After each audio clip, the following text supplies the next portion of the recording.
I'm Tall Girl. And I'm Short Girl. And we're our Dumb Team Team Epic. Mediocre. Oh, I messed it up. That's fine. Oh, I messed it up. Oh no, my face is getting red. Hey there, everybody. We're Dango Dio. Oh, Blip. and Blip. the secret Totoro is really easy to spot in today's video. Because we're talking about Ghibli. A Ghibli movie. Ghibli movies. Kitty, I've only seen like 2 of those, and I thought they were okay. Get in for a wild ride then, boys. Oh, because what are we doing today, Kitty?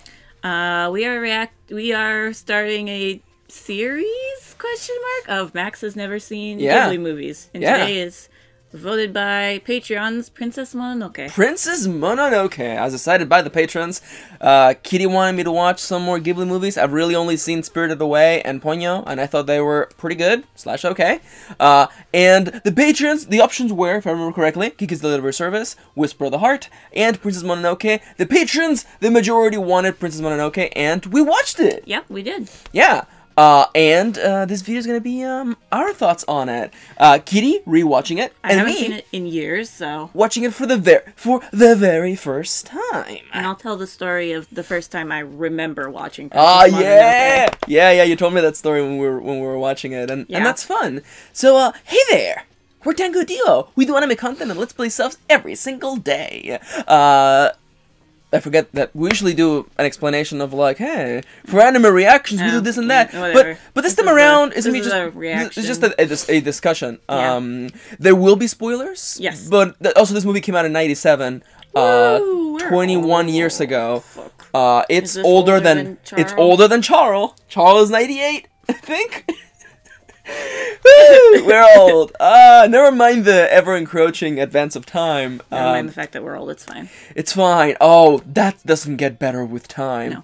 It's It only literally gets worse because you age it's up more. only going to get worse. But okay. So, Kitty, what's Princess Mononoke all about?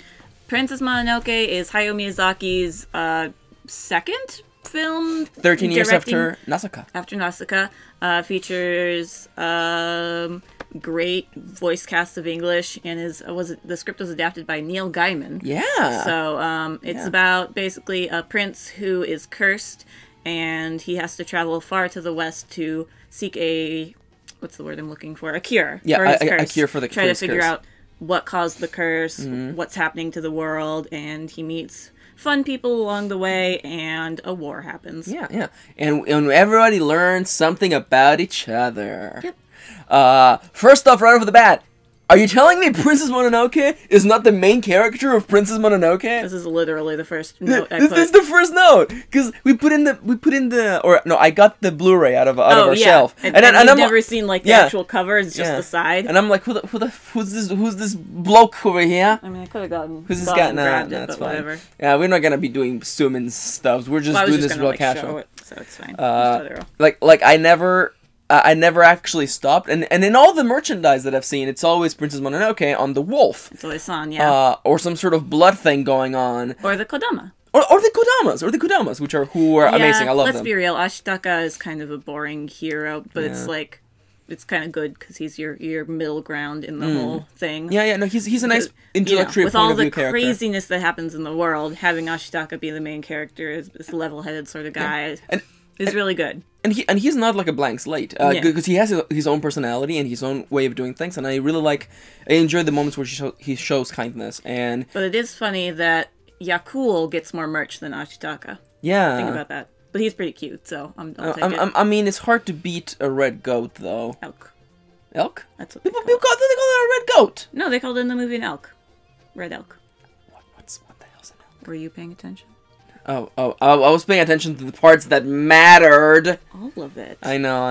It was actually really... if we must just get our thoughts out there right now, what did I think of Princess Mononoke outside of the shock of Princess Mononoke is not the main character? What the hell? It's just like in, Neighbor Totoro, he's the main character. And he totally doesn't wait an hour and 30 minutes to show up. It's fine. So a friend told me that, and I'm like, that sounds like the most Ghibli thing. Yeah.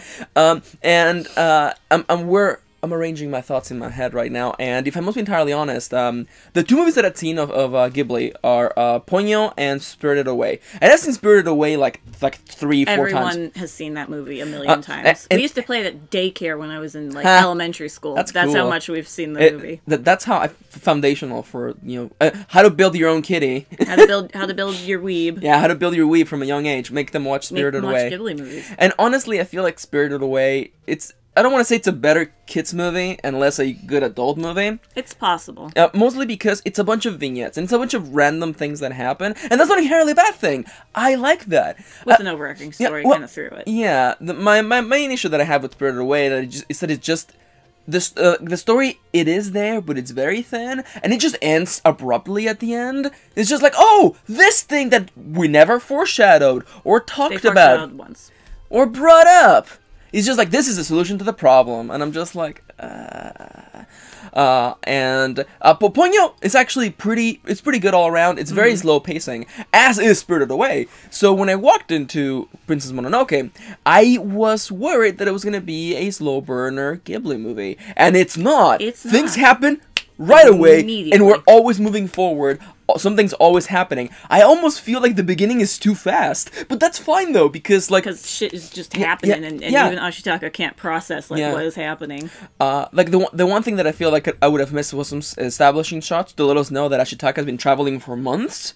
We had some shots. Yeah, but just like a few, and it wasn't clarified. Like, we didn't see shots of him setting camp or anything. I'm like, it could have been weeks, it could have been days. But then the monk guy, Jigo. Jigo is like months away or something. I forget. He just mentions months. But even then, just like one little thing. Overall, the writing in this was amazing, and it's not because I like Neil Gaiman. There are things that I noticed he did in the writing, but there are also things that were just inherent to the story itself, though. Like, he can't change the events of the story, just the way they're presented. Yeah, just the way it's said to the audience. Yeah, absolutely. And if I just must say this right now, Keith David is in this movie. Is it Davis? Keith Davis. Yeah, Davis is in this movie, who is an amazing voice actor. Yeah. He's in a lot of things, but you may know him as the captain. Is it captain? Or commander? Something? No, because you're Commander Shepard. No. I'm pretty sure lieutenant? No, that's below commander.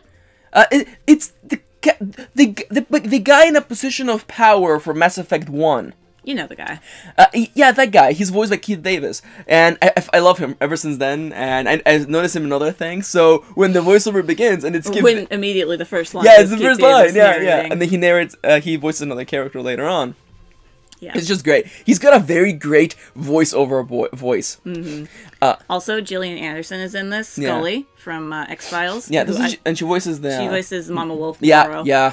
What a great casting choice that is. It's just spot on. And also, we have John DiMaggio. No. Yeah, John DiMaggio. Yeah. Voicing Goza. Oh yeah, Gonza. Gonza. Who when I first heard him, I don't know. Are we gonna have screenshots for this? Am I gonna have to look up images? Maybe. Yeah, you know what? I will figure it out. We'll figure it out in post. We were recently playing Final Fantasy 12, and when I heard that character's voice, I was like, "You sound familiar," and I'm like, "Oh!" And then Kitty looked it up because Kitty was immediately ready on the IMDb / behind the voice actor, and then she's like, "Oh, it's Bender from Futurama," and I'm like, "It's Miguelo from Final Fantasy 12," and I'm like, he's got a very good sidekick ruffian voice, and he nails it. The voice work in here. Fantastic. The writing is spot on. It's one of those feelings when nothing is wasted in the writing, and everything seems to push forward. The dialogue is very effective as well. I know that the most basic weave argument you can have is dub or subs, and honestly, the dub here was great. I haven't seen the sub. Yeah. So I really enjoyed it. I like Ghibli movie dubs for the most part. Yeah. There's some where it's 2-star studded, later Disney movies Ponyo is basically child actors. Yeah. Unfortunately, but this is before Disney had acquired the rights to Studio Ghibli, which they have now lost? Question mark? Given up? It's fine. It's funny because when you talk about star-studded voice cast kind of ruining things, it just reminds me of Kingdom Hearts 1. Ayo. which is Disney just sticking their hand into the pot every time. I don't know. Should we just go through notes? Because again, the writing was fantastic, and that's the thing. Like, as people who enjoy storytelling, like I'm always aware of that. I can't turn that off. No. And when we see great things, like we call them out, and we like bask in how effective it was, and how like little character moments. The dialogue in here is very good, and again, like Neil Gaiman can't change the events of the story, but he presented them very effectively in the script. That one bit of dialogue from the lepers, like it really struck me. Yeah. And there are things later on, because literally my point is just this is sad. Yeah. But it was sad in a because the subject of sad the story, fulfilling. I'm just like, is everyone gonna die? Is it about everyone dying? Is it about life and death? I'm sorry, I keep talking over you. No worries. One of my actually favorite things about this movie, having rewatched it now, is how like even though Lady Eboshi is the villain, she's not really like a traditional evil villain. You can see both sides of the argument. Yeah. Like she's just trying to give jobs to these women who were literally selling themselves. She's giving jobs to people who couldn't have jobs before. So you could see her as the good guy even. Just the fact that she got a little too greedy and wanted more than, what she already had. That was the problem. It wasn't that she's a bad person. It's that she wanted more than she could feasibly have. Absolutely. And it's that element of complexity, of allowing people to show you their side, even with Jigo. Yeah. Who, in the second half of this... seems like a nice dude who's just kind of weird and talks a lot because he's voiced by Billy Bob Thornton. Yeah. And in the second half, he kind of just goes all out with, like, we're going to get the head of the forest spirit. And we're going to get all these great things, and we're going to do it. And we're going to live like kings. And then I was thinking about it, and then, like... His introductory scene is him talking about, like, everything's bad everywhere. People are dying left and right. And, like, we have no guarantees in life. And that's why he's okay with, like, killing the forest spirit, because it's his justification. And you didn't have to show that. He could have just been a baddie. So, some weak stories can just tell you, oh no, he's the baddie though. He just wants money and power. And like I really like Lady Eboshi because it's very complex, and it's not just a matter of black and white morality. Yeah. There is complexity to things, and I feel like that's very important. And I also do understand, like, there's the immediate struggle between nurturing the nature, saving the nature around us, and also protecting ourselves from each other. Yeah. And that's a very human struggle, and a very nice subject of conversation. Yeah, like I having watched most Ghibli movies, Miyazaki's movies always have the theme of like nature and what happens to nature when man is involved and stuff like that. And wherein like his first movie Nausicaa, it felt a little heavy-handed. This one, it feels so balanced between the two that it's like there is no right side. It's just who do you side with and what are your reasons for it. Because Nausicaa feels very like those people are evil who want to take over the world, whereas like this one is like, no, we're all just doing our own thing. We're just trying to live life. No, and I feel like not picking a side or not presenting it as one side is right and the other one is wrong. And also giving people a chance to redeem themselves in the case of Lady Eboshi and even Jigo. Yeah. Who's like, fuck it, whatever. It's like, and like, even like, especially at the climax of the story, when it's like, no, we've come too far to turn around, and then like Ashitaka is like, no, we can still turn around. We can still make this. And I don't know, there's a lot of very important character-focused moments, and that's the shit that I just eat up every single time. Yeah. Characters taking action and facing consequences. Choices. Yeah, and facing the consequences, and that's the best part in storytelling. That's the most fun stuff. And it was funny, because I'm writing a story that is pretty much feudal Japan, so when I realized this was feudal Japan, I was like, oh no. Max was so down. Yeah, I was so down. Because yesterday morning, we watched some anime for the next editorial, which you'll see it's probably already up, it doesn't matter. Oh, by the way, we forgot to mention, hey there, these videos go up several weeks in advance on Patreon. So to our cool patrons, if you want to watch these early, go to Patreon. Yeah, you want to. If you're 15 minutes into this video and you want to, you can also get to vote. At the end of this video, we're gonna talk about the poll for the next one. Though, if you're a patron, you already want to go. If you already want to go vote, it's in the description down below. Yeah. I always put a link in the description. You can go and vote on the next Dango do a monthly video, and that one's gonna be a special one. So when I went to go, I was like, yesterday morning we watched some anime, and we were like, all right, it's time to watch a Ghibli movie. I'm like, I bet Kiki won because it was leading when we last checked. We checked, and it was actually Princess Mononoke, and I was like, oh shit, this actually kind of fits the tone of what you're writing. Yeah, it's like I feel like this was Max, the perfect time for me to watch it. Max pulled it out and is like, first of all, Ashitaka's the main character, not San. I'm like, and then second of all, is he a ninja? Is he a ninja? He looks like a ninja.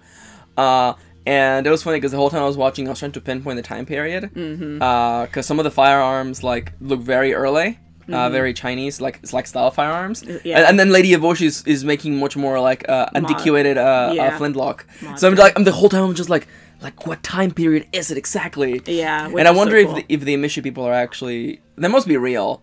I feel like they are actually. Yeah. No, 100% they are. That's so cool. That's so cool. Let's talk about your very first reaction to like the first scene. Oh yeah, this is like okay. Kind of hilarious. Is it the very first scene with the demon, or are we talking about like when he's wandering around? Those two scenes are great because that is such an introduction for what the kind of movie you're getting into. Yeah. So the movie opens up kind of quietly with Keith Davis talking about gods and demons. Yeah, the origin of the world. And then we see our first demon pretty much 2 minutes in. Yeah. We have like a very nice establishing shot of like Ashitaka just riding on his red elk and meeting some girls. And telling them there's danger, go back to the village. It's a very small village. What's going on here? And then suddenly something's coming out of the forest, and it's this huge boar that's been, or rather, this huge mass of like maggots or some sort of wiggly worms. The wigglers that are killing the earth upon which he stands. Yeah, upon which he stands, and this huge thing is just breaks through and destroying everything, fucking bolting it to the village. Yeah, and the Monster Hunter music is playing in the back of my head, and Ashitaka manages to, at great cost, defeat the creature, and there's a sense of scale in that very first opening sequence, and a large sense of futility because it's huge. That thing is huge. It just breaks through a wall, killing like the earth. Yeah. There's and that same thing comes back with the forest spirit and in how like it brings things to life and also then, death. Yeah. I feel like more often than not, nature gods or nature kind of deities are put in a situation where they're like, they're all about life and things becoming beautiful and lush and green, and they overlook the other whole side of the life thing. Yin yang. Exactly. Yeah, the other half of living, which is also dying, and I really love that in the forest spirit. Yeah. And I would have liked it if it had been just continuously just cycling. It kind of was, but. You just didn't get to see it after it died, so maybe it was. That's true. But yeah, no, this and we learned that it's a boar that's been possessed by some sort of thing, some sort of demon. They find an iron ball in it that was slowly poisoning which him. I immediately knew that's a bullet. You can't lie to me. Which is a detail I never knew. So yeah. And Ashitaka manages to defeat it. Getting cursed himself. Also, I love the fact that like the boar god talks. All the gods talk, which is great. But as it's dying, he's it's like you will suffer humans. like I have suffered, you petty humans. Yeah. It's so good. It's so good. Full of hate and but, anger. But that sense of scale is just like, and I feel like that's something that only stories like this can touch on. Just like, because I know that like, it's very easy to be like, in like times of gods and kings, and then you have these heroes who are larger than life and can stand up to gods, and then I feel like it makes gods smaller. And you have these like forest gods that are literally like, you have the wolf god and the boar god, and they're huge and powerful, huge, and could literally kill an entire army. Yeah, and also just to touch on this, I love the detail that like as their clan was growing smaller and weaker, they were also growing stupider. Yeah, and which it's kind of the idea of like boars. Like they're not just animals because they're dumb, or like it's because they've lost like their connection to the forest or whatever their domain was. Yeah, and that was a cool freaking detail. Yeah, I like that. I love that shit. Yeah, I love that, and I freaking love the wolves too. But let's get back to that opening sequence is like huge in scale, and it was nice. It was a nice like moment to establish things. the following set of That's scenes, after though. Ashitaka has to be banished from his village because he's going to go find out what cursed his arm. Yeah, for his and arm. you cannot return to that village because they're like a dying people. Well, they don't want anyone to know where they're from. Yeah. So he travels very far to the west. We don't know how long, how far. Yeah. And then he finds a village being massacred by some samurai. Yeah. And of course, Massacred. By the way, this is the only R-rated Ghibli movie ever. And it's funny because Kitty, at first she was like, I think it was PG-13. I think it's the first PG-13 one. And then during the board scene, you're like, no, I think it was rated R. And I'm like, no. And then in the back of my head, I'm like, rated R? A Disney movie? Wink. That's why they didn't want to bring it over rated for so long. R? Really? And then the massacre scenes happen. Yeah. And I want you to understand. Cool, like establishing thing of what happens with his arm, but go for it. And there's farmers running away through the rice paddies as samurai are chasing them. And samurai are like literally starting to slice people. And the first one is literally when they show a samurai actually striking across someone's back, and the person just falls over dead. No, she's like struggling still, but yeah. Oh yeah, struggling. I'm like, they never show people struggling. Like that's like the movie rule of like never show someone struggling when they die, because that's real as fuck. Because let me tell you something. Like if someone stabs you in the chest, you're not dead on the spot. No. You die for a long while. You gotta bleed out. And Ashitaka, like the decent person that he is, he's like, I'm gonna go save them, and he readies his bow. And that's when that's when his arms full of the curse of rage and hate starts acting up. Yeah, he gets that power. Yeah, his demon arm, and just flings an arrow, and just literally severs 2 arms out of a samurai and sends them up into a tree. And there's blood, and you can see the bone. Yeah, you can see the bone and the flesh, and there's blood. And that was the point where I was like, oh yeah, this is rated R. Yeah. And my first memory of seeing this movie was when I was like 6 or 7 at a friend's house. And it was that scene, that second scene where I was like, maybe I shouldn't be watching this. Isn't that the most kiddie thing ever? Although I think actually we walked in on my friend's older brother watching it, and then we were watching it, and I'm like, I don't know if I should be watching this. I don't know if I'm allowed to watch this seems too scary for me. This seems too scary. But yes, that was my first interaction with and 20-something years later, you have not changed. That's that looks too spooky for me.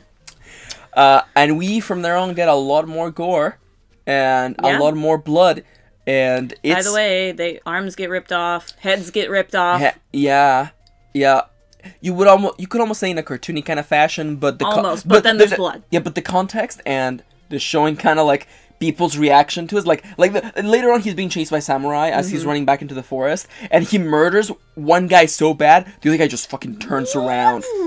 He's like, no, fuck this. I'm out. I want to save my life. And it's the kind of acknowledgement of what is going on that makes it feel very unique and grounded. Exactly. The thing that I really enjoy is when we go to Irontown and we meet the women who work at the forge. I love that. And I love that the ropes are cut, they're cut short because they're actually just doing physical labor, and it shows parts of their breast. Yeah. And in any other story, they could have just been like, huh? Hey, oh, you get to see a little bit, you get to see a little bit of this, isn't it great? A little bit of this. Mm-hmm. But in this, you not only see them working, but you see that the ladies themselves acknowledge it and kind of cover themselves when Ashitaka walks by or when they're working. And is trying to help them with the bellows, and this one lady next to him is like, and then the voice acting also acknowledges too, is like, better cover yourself, and it's a man here, better cover yourself, an attractive one. And it's funny because it didn't feel sexualizing, and it didn't feel out of place, and especially for, as you learn, I think a little bit before that, they were all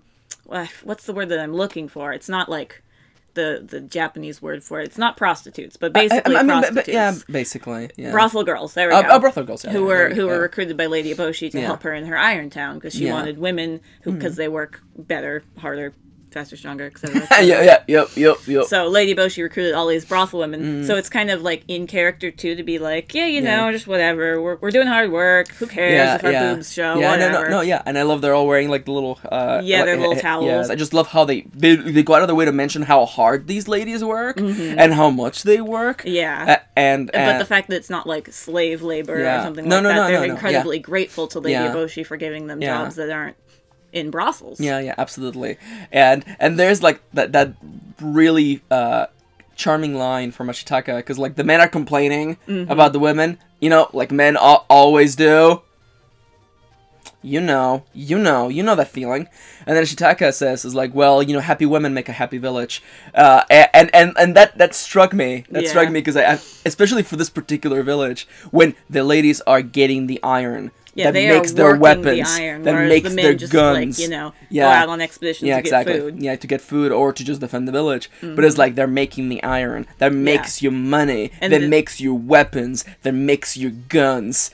And then, like, Lady Eboshi is trying to workshop a gun that the women can use as well. Something that's lightweight enough for the women to use. It's just she wants to equip those women with guns. Yeah, exactly. And she does at the end. And she does. By the end, they're all, like, fucking wielding guns and shit. It's great. Yeah, and they hold their own. Yeah. Against the samurai and... Shan... No, I forget. Sano? I don't know. The other samurai guy who wanted all of her iron. Asano. But it's fun. Asano. Yeah, there we go. Lord Asano. Yep. There is sadness in this movie. A lot. Especially at the end. Spoilers everywhere. But, like, I actually got teary-eyed near the end when they offer the head of the forest god back. It's kind of just Ashitaka's, not only the voice actor's delivery, but also just kind of the acknowledgement of, yeah, we're sorry, and... we fucked up. But we were trying to do something. They were trying to do something. Yeah, they were trying to do something, but apologizing in behalf of someone else. Yeah. On behalf of someone else. On behalf of, like, humans who had ruined the forest. Or also, you could say he's just apologizing in behalf of all humans. Yeah, exactly. For, those things that they did. And... because they did awful shit. Yeah, they burned the forest. They killed the forest gods. And I really like Ashitaka serving as our point of view character because he gets to see everything. And he has his own thing. As the villager says at the beginning of the movie, to see with eyes unclouded by hate. Yeah, that's so good. It's a good line that comes back later. And they don't ever fully commit to saying that the poison is hate. No. But it's there, and it's the idea of like it just takes root in you, and your life becomes all about hate, and all anger, about and it becomes all revenge. about that thing that happened to you, and that person who wronged you. Yeah. And that's slowly poisoning a person. Yeah, until it just kills you at the end, and it's true, and it's absolutely true. I feel like that's actually deeply rooted in Buddhism, but I forget. There's a quote that literally just reads like that. There's no. But I love the contrast in that between the other board god who comes. What the fuck is his name? Otako? Something like that. Okoto? Okoto. Yeah, Okoto and Moro. Dyslexia. That's okay. Okoto and Moro, how their viewpoints are different from the world. Like, they both hate the humans, but in very different ways. Yeah, absolutely. Which, like, makes sense as to why Okoto was poisoned by the hate, but not Moro. And there's very clever writing in Okoto's reaction to the news about Moro. Whereas, like, no, he would never do that. Fuck, what is that? Poor god. Moro's the wolf. Oh, what is the wolf? Yeah, Saigo? No.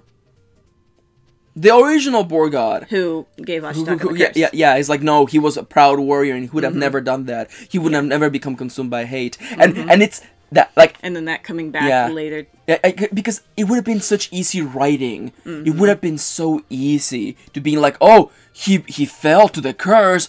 Oh, such shame to our clan. But it's like, no, I knew him. He wouldn't have done that. Oh, it's so good. So good writing. Okay, but yeah, I got really sad at the end. That was a really funny moment for us. Like, at the beginning of the climax, where Ashitaka has to pick a side, and I paused and I'm like, would you like to pick the human side and the non-human side? And I'm like, it's really at the stories all over again. Yep. But more feudal Japan. Yeah, but more feudal Japan. And more gore. And more gore. And ultimately, he picked both, really, when you think about it. Yeah, because in the fight, he chooses the non-human side, but in the end, he actually kind of chooses the human side. Yeah. Which is cool. We should talk about Sun. Yes. Sometimes people talk about, like, oh, it's a wild child. Oh, raised with wolves. Raised by wolves, she feels like she was actually raised by wolves. Not only in how she in her movements, but also how she acts, when she charges into Iron Town. Yeah. It's so cool. It's balls. Her fighting is just so relentless. And of course, her little duel with Lady Eboshi, it's so good. Yeah. Also, I love that Lady Eboshi had like the hidden nail blade kind of thing in the hilt. Yeah. Which of course was also a real thing, but it's just like, like she's fighting with both, and they're just going back and forth. And Ashitaka's just like, no. He's like, stop it. Stop it. Oh, Shitaka's so good. Yeah. I feel like he's the definition of a good boy. Fair. Definitely a good boy. Yeah, he tried to do good things. I know we're all over the place, but it's mostly because we're just getting our thoughts out. This is just a reaction. It's fine. Don't worry about it. I really love that the ending wasn't, oh, and now we're gonna be together Now because we're marriage together. because marriage and children is the ultimate form of success and the goal in life, as Disney has taught all of us. No, fuck that. Fuck And that. there is actually no kiss in this movie. There's either. no kiss in this. There's only like mouth to mouth, like Yeah, feeding. yeah. If you can count that as a kiss. Oh, that's so hot. Hot. There's nothing hotter than a girl chewing your jerky for you and then putting it in your Feeding mouth. to you. Hot. Well, Man, this is such a not traditional like I'm so surprised that like Disney ever picked it up. Maybe it must have been because it was really popular in Japan. There's Yes. no other way. No, it was because like this is so non-traditional. Like anyone would tell you no. That what kind of scene is that? Yeah. You have the main heroine and the main hero feed each other with The no. hero's the weak one? No. Yeah, actually, What? this one was very delayed in getting a Blu-ray release as opposed to the other Ghibli movies because Disney did not want to bring it back over. Yeah. They had brought, I mean, I don't know who actually originally, like, the company that originally dubbed the Princess Mononoke, but for a long time Disney was not releasing that Blu-ray. It was only available on VHS, which I have somewhere, or had. Might be in someone's Goodwill now. It's fine. I mean, that's fine. My other favorite thing about San is this little moment that makes a lot more sense later on is after the duel at Lady Eboshi's Irontown, Ashitaka is taking San back to her mom, her wolf mom, yeah. and he had been injured in the fight. He got shot Yeah. and was still fine until he started to pass out from blood loss, which happens. Yeah. And she wakes up and she's like, I should kill you for what you did, for not letting me kill her. And there's this kind of odd moment where he says, you're beautiful, and she reacts like, she's like, what the hell? But it's actually like, it kind of shows more of her character because Moro later says in the movie, my strange, ugly, beautiful daughter. As though, you know, she knows she's not really a wolf, she's a human, but she's still her She's daughter. an ugly wolf, but a beautiful human. Exactly. And it's that comes back around to when Ashitaka said, you're beautiful. The instant you said that, You got it? I got that. That makes so much sense. Also, great establishing lines, then come back later, nothing is wasted, but also without it making it feel too strong. Yeah. Because Lady Eboshi says earlier in the story, cut off a wolf's head, and it still has the power to bite. Has the power to bite. And but later on, when Moro is dying, has died, and suddenly comes back, and the world is all like getting all destroyed. fucking fucked. Like her head just skittles along the ground and bites off Lady Eboshi's arm. And thank God she did not repeat exactly what she said back then. She just says, I told you a wolf's head can still bite. Yeah. She doesn't repeat the exact same line. That right there. That's good writing, yes, foreshadowing. Because like it otherwise it would like that way it feels natural. It's like, yeah, I told you, can still freaking bite, as opposed to like, you know, cut off a wolf's head, and it's like repeating the whole thing is just bad writing. Because it's just like, see, get it. This was foreshadowing for what would happen later. Get it? Oh, I hate that. Yeah. I hate that so much. It's like, that's one of the things Disney is doing kind of worse these days with like their Marvel stuff, is like they continue to like repeat the same lines and stuff as more of a joke though than like an actual foreshadowing. I mean like the fact that it's so gray is the sign of like not so good writing though, right? That's true. Right. But yeah, nothing wasted in this movie. Nothing wasted. Including, we have not talked about, but I knew you would love, the score of this movie. Yeah, no, I have it down here. Oh, like, the animation's all beautiful. It's fantastic. And on Blu-ray, it looks great, too. And like, I don't know what they remastered, but it looks fucking beautiful. And I would just say it's timeless. This is fucking timeless. It is, honestly. And the music is fucking fantastic. And it's funny because, like, the main theme is what shows up on the DVD menu. Yeah. And I had to mute it because it was so good. I'm like, you know that feeling, and writers out there will get this. When you find music that just strikes something you're working on or will work on, and you're like, grab this. I'm gonna save this for when I need it. I can't listen to it right now. I want to save all those emotions for later. Yeah. And I'm like, we're gonna grab this and just put it in the project I'm working on. Easy. Yeah, that's an easy soundtrack to add on. That's an easy soundtrack to add on. It's so on point. It really is. It's beautiful, and it's really performed by a live orchestra. A live orchestra. As well, yeah, you looked that up. Which is fucking great. Can we talk about the fucking Kodamas? Oh, yeah, They're Kodamas. It was funny because, like, I played Neo at the end of last year. I was playing a bunch of Neo in preparation for Monster Hunter World, and there's Kodamas in it, and you know, like they're forest spirits. Yeah. And there's two things right here, just wanting me to bring them up. But like the instant I saw the little guy, I'm like, that's a Kodama. Yeah. And I felt. It felt good in me to be like, oh yeah, I what remember that the is. thing. Yeah. They were big in the marketing for this movie too. Yeah, they're adorable. They have cute little Adorable. butts too. It's adorable. I also like. I think you were probably going to bring this up that Yeah. they call them Kodamas. Yeah. As opposed to just like directly translating it into forest spirits. Yeah, it's a forest They spirit. explain it and then they just call them Kodamas. Exactly. That right there is good. Yeah. That right, yeah, like That's good writing. yeah, like you don't have to lose the original names, and also because you end up losing things in translation. Yeah. There's something that's a little bit lost. Yeah, like I've said this forever. Like I've said this like 1,000 times across a bunch of videos that like in Spanish the same word for fairy and goblin and elf is duende. It's the same word. So growing up for me, like there's like this context that they're all the same thing. So if you were just like, oh yeah, that's just a fae, like you lose you know lose a lot context. of like what actually Yeah, makes it. so just its calling own it thing. a forest spirit, you lose Yeah. that it's a Kodama in reality. And I just love the way it was treated. Like Ashitaka says it's a Kodama, and then the other guy is like Like, a what the forest fuck? spirit. Yeah. And then I'm like, it's just it was good. It's good solid writing where you're not losing the original meaning of the thing. Yeah. It's great. Yeah. Yep.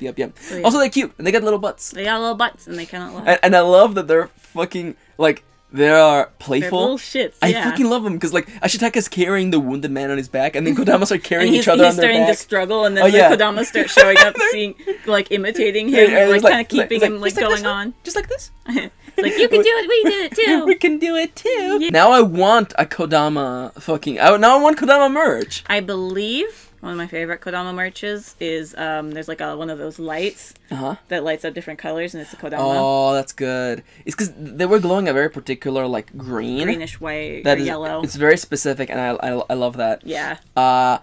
Can we talk about the forest spirit? Yes. Did you, I don't know if you remember when... There was a line of foreshadowing about it having a human face. Is that what you were going to talk about? Yeah, No. no, I That's cut not what that. I was going to talk about. Yeah. That's not what I was going to talk about. Okay. I was actually going to talk about something completely unrelated, but slightly related.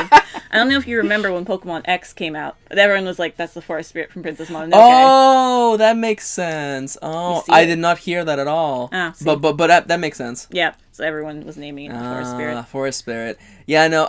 It was funny because like going back to there was an introductory line. It's like the forest spirit. Yeah, they say something's got a human face. I don't know, but sometimes it doesn't. And sometimes it transforms from... Yeah. It has a different form at night. Yeah, and then you meet it, and I yeah. like how like sometimes there's no music when the forest. There's spirit mostly just- no music when the forest spirit is out. Yeah. It's And- all like sound effects. And it makes it way more eerie. Yeah. And it's the thing where you're looking at something, and it's that part of the uncanny valley where you're looking at him like, what is that? Good, evil? What the fuck is that? I don't know, but it's creepy, right? Like Yeah. we were joking. Is like he could have a voice like, hey there, kids. Yeah, you guys want to watch some anime? Yeah. Hey. kids. But thankfully he never talks. Yeah, no, that makes it so much better. And the fact that like he gives and takes life makes Yeah. it him scary in a way too. Yeah, So absolutely. like humans are terrified of it. And of course we one of my favorite bits is kind of like the folly not only of man but also of God, because the Okoto Okoto. Okoto and because Moro is like the forest spirit doesn't only give life to It people, takes it also life as takes well. life, and then Okoto's like no bring him back to Why life. didn't he bring back my boyfriend? Yeah, and brought back this human, and it's the idea of like Yeah. like nature is not biased. It's just it gives and it takes to everyone. And really, when you think about it, in turn, everyone dies. So it gives life and it takes life. But it's a kind of like selfishness and narrow-mindedness of mortals, you could say, where it's like no, Save me, not save him. me. Yeah. It was just to tell my favorite upcoming anime, save him, not me. It's thank you. Someone out there is laughing. That's fair. Save him, no. Kiss him, not okay. It's fine. All right. I see. There's gore in this movie. I can't believe Princess Mononoke is not the main character. Why would you? I mean, clearly Ponyo is the main character of Ponyo. Man, Yes. man, like every time I bring up that joke, it gets stupider and stupider because Eros has pointed like 5 examples of like, yeah, no, the main character of Attack on Titan is called Attack, and I'm like, oh, it's not. All right, listen. His last name is Jaeger though, Close enough. which is like it's the closest you could be to like the stupid Alan Wake thing. Which is like, what does your character do? Like, white name plus what your character does in the story. Yeah. What was the other one? Because it was Alan Wake. I forget. But it's like, yeah, he's freaking, it's Aaron Hunt. Because he hunts Titans. Anyhow. Yep. Kitty, So. we've been here for like 40 minutes. It's fine. Is Overall thoughts on the movie? I really liked it. It Blew you away? It blew me away. Not only the visuals and the music, but also how tight the story was. You know me. You know what I do. If I see good storytelling, I point it out, and when I see bad storytelling, I point it out as well. Because I'm not here to tell you what's good and what's bad. I'm here to tell you the things that I enjoyed and the things that jumped at me, and the good storytelling that I want to emulate. Or that I want to learn from and share. And Prince Mononoke was just very solid. Nothing's wasted. No. It's a sort of thing where you come out of it feeling like it was a really good meal. And the story ends in a really good point. It's one of those things where like none of the main characters die, whether they were antagonistic or not. Yeah. They don't die, and it's that feeling of like everyone gets their second chance. Yeah, and I love the little ending where you get to kind of check in on everybody. Yeah, and then you're like, well, what's going to happen to the forest? There is no forest spirit anymore, and the final shot is of the little Kodama going, quick. Yeah, no, the Kodamas were adorable. Yeah, and that very shot, and also Ashitaka's final lines of like the forest spirit is not gone. He's here in all of us and everything that lives. It is life and death. Yeah, it is here in all of us. People may be wondering how this ranks on my Ghibli movies. Oh, yeah. It's actually pretty mid-tier, but it's not because it's bad, obviously. It's more because it's not one that I love the other ones more, and it's not one I like to rewatch a lot. Because it's so good. It also has so many emotions. It's kind of hard to rewatch over and over and over again. So the other movies I consider more my favorite are ones I could watch like literally any day, all the time, whereas this one feels more like a kind of special occasion, like getting to show you for the first time. Yeah, you're showing it to somebody. Like, you wouldn't have this one on repeat at the daycare. No. Well, I mean, you wouldn't. But also, like, it's kind of... It's mid-tier for me, but, like, as far as, like, Ghibli movies go, it's one of the best, obviously. So Now, Kitty, people want to know, though, your top 3 Ghibli movies. It's probably Whisper of the Heart's number 1, because it resonates so close to my heart. Kiki's Delivery Service as well is very close to my heart. And probably third is Castle in the Sky. Because I just really love the world, the pirates, the gay pirates. Interesting. As we all know, if you're a pirate, you're gay. And if you're a sky pirate, you're double gay. There are sky pirates in Castle in the Sky. Are there? Because I know there's a castle in the sky, so I assume there's a flying castle. Yeah.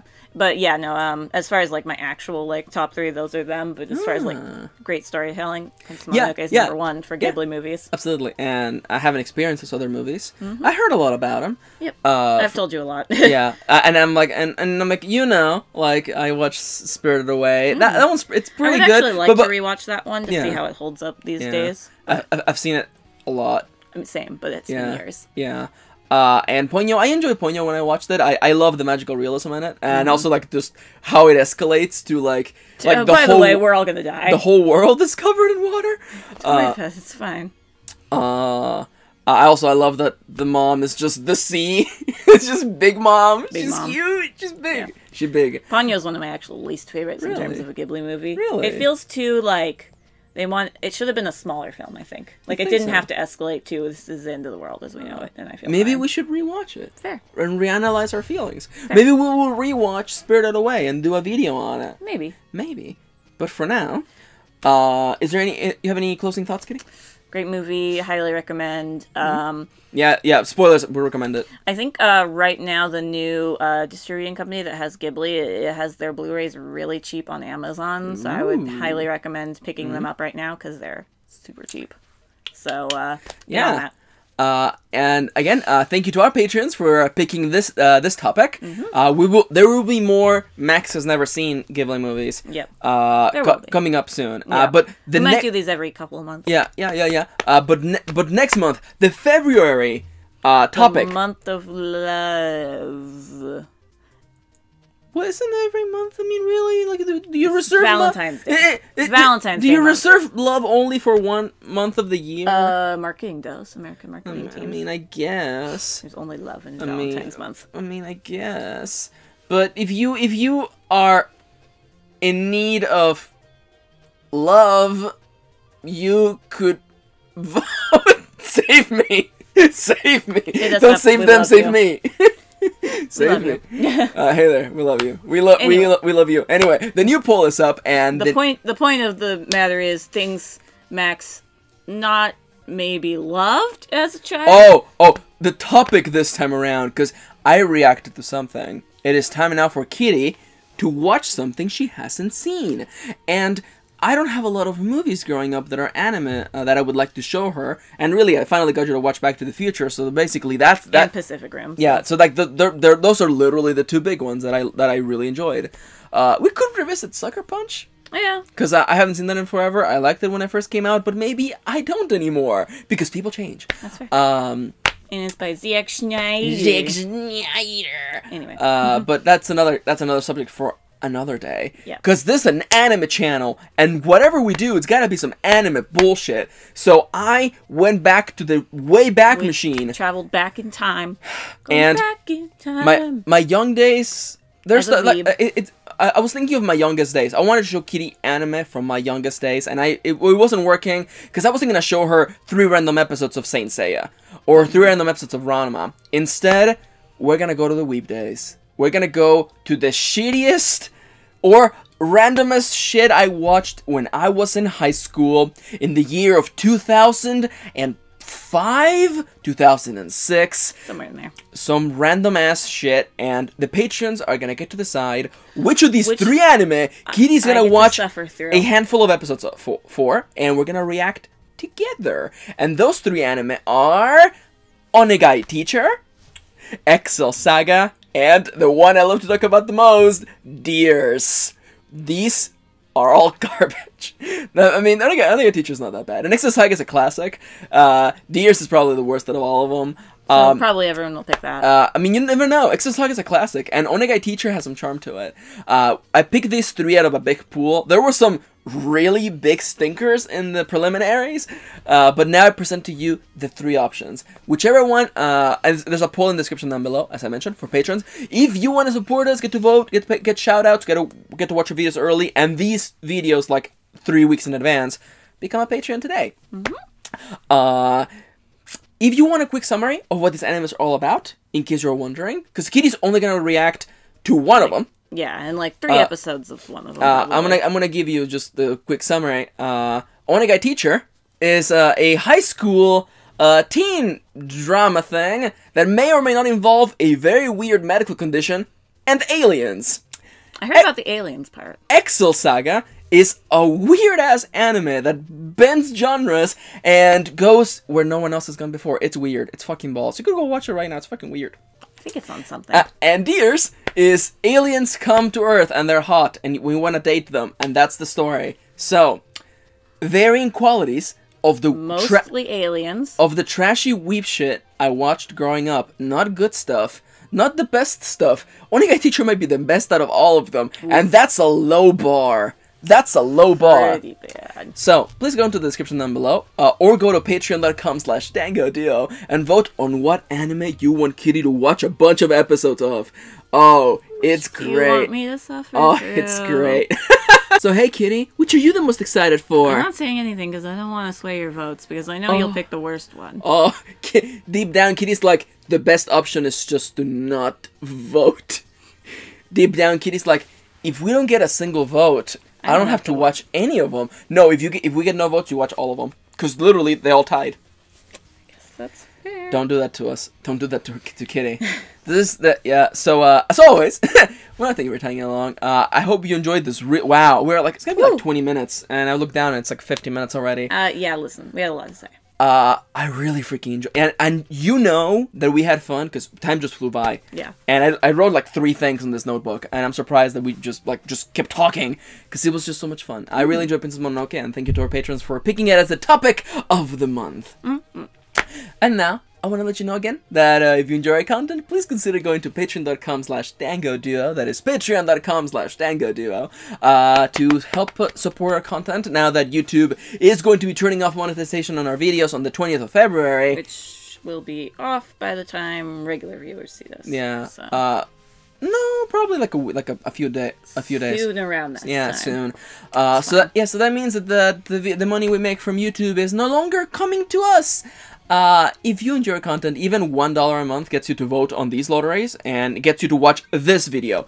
Our other videos are available for a different tier, but still, like a dollar is more than we would ever have gotten from a single person from YouTube. Yeah, $1 a month. It means a lot. Yeah, it actually really does. Mm-hmm. I have a patron for my writing channel, and the smallest donations, like, they mean a lot because they're very consistent. You know, like the big donations come and go, but like $1 a month. From most people can kind of afford that. Yeah, absolutely. And I've said this before, like, you know, if the people who watch reviews regularly donated $1 a month, like, we would be able to do so much more. Yeah. But again, no pressure. No. You know, you got your own things to do. We'll be making this, and because we love doing this. The support helps us do more, but you know, we're still here. I still have a full-time job, so I'm fine. As do I. The YouTube thing is happening, but we're still here. We're still rocking. We're still gonna do our bullshit. We're still doing our bullshit. YouTube can't stop us. Can't stop us now. Now we can just put titties in the thumbnail. Yeah. Anime titties. Shit. Anime titties. We want to give the anime titty shout out to our lovely patrons who make this possible. Do I make the background just anime titties for this? No. What if I make it? When you said you wanted the anime titties? I joke. It's Kitty, I already edited the video to have extra titties on it. It's Joku. Oh, Kitty's like, oh no, I guess we'll just have to live the anime titties on it. Oh no. Oh no. How do I work anime titties into Princess Mononoke? You don't have to. Do I do an edit where I just drop big titties on the wolf? I'm glad you didn't say San. That's the one you're glad for. I felt like I went way lower. Just that's like, the point. That's why I'm put it on the wolf. Put it on the wolf, mom. Hey there, everybody. Or Dango Deal. Are we giving a shout out to patrons? Yeah. We are. We're gonna give a big shout out to the following people: Amelia, Angela, Arizos, Lear, Luna, and Victoria. Thank you. We always do the V fingers when we shout Victoria. V. Love and peace. No. Oh yeah. Yeah. I can't. My fingers don't quite bend. Yeah. No. Well. And actually, he bends his fingers wrong too. That's fine. Because, like, this is easier, but then he does it, like, this way. Anyhow, hey there, everybody. We're now in the outro. Mm-hmm. I'm hungry. For some anime bullshit? You're just playing with this circle. There's just playing with this dumb circle. There's no way you can hear it, but it's fine. Hey there. Princess Mononoke is pretty good. Pretty good. Yep. Excuse me, I believe it's Princess Mononoke. Mononoke. Oh, man. That just reminds me of, like... This is so random, but it's fine. It's the outro. The outro's fine. People have stopped watching already. It's fine. About it, like a year ago, I saw this commercial for a new car, and it's called the Mirai. And I was like, oh no, how are they going to butcher that in English? Oh. It was like, I forget how they said Mirai, probably. Mirai. It's pretty bad.